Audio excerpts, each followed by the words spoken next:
So I want to share very quickly with you what an activity might look like, because I know you're probably used to BrainPop quizzes, but activities can be assigned and they're a little bit different. So I'm actually already in my BrainPop and I'm on the timeline view. You'll notice in the upper right hand corner I have a little beep from Moby letting me know that I have an assignment due today.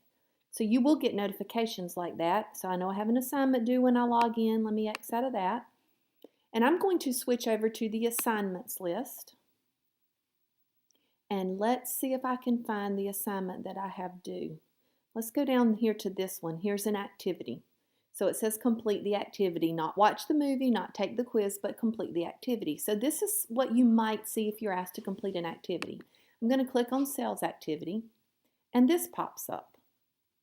So my teacher has assigned me kind of like a digital worksheet. Some of these can require you to draw. Some of these can require you to pop out to a new window and read a primary document and answer questions. But this one's pretty simple, a true, false, and a labeling.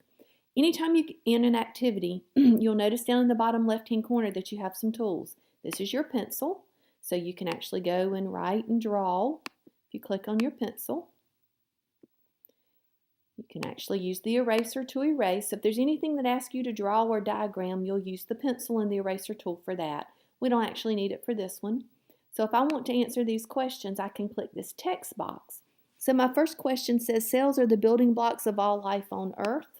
That would be true. So I can click right there with my text box and type the word true. All living things are made of 2 or more cells. So you could click there and answer those questions, and so forth and so on down. In the label it, I can click here because my text box is still activated. And I can label the various parts of the cell simply by clicking in that box. So that's how simple it is to use the activity tools. Again, these are the tools that are common to any type of activity that is assigned to you.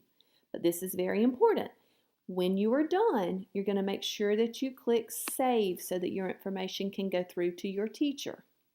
So when you click Save, it will tell you that it's saving it, and then you're asked to submit to teacher. So you will need to click that button. And if you are in multiple classes, this student is actually only in one class. So she'll click on that and tell it to submit to the PD class. But if you're in multiple classes under your username, you'll actually select the appropriate class and then click Submit. And you'll know then that your work has been submitted to your teacher. That's a very important step not to forget. So beep, Moby's telling us we're successful. That is how simple it is to complete an activity using BrainPop.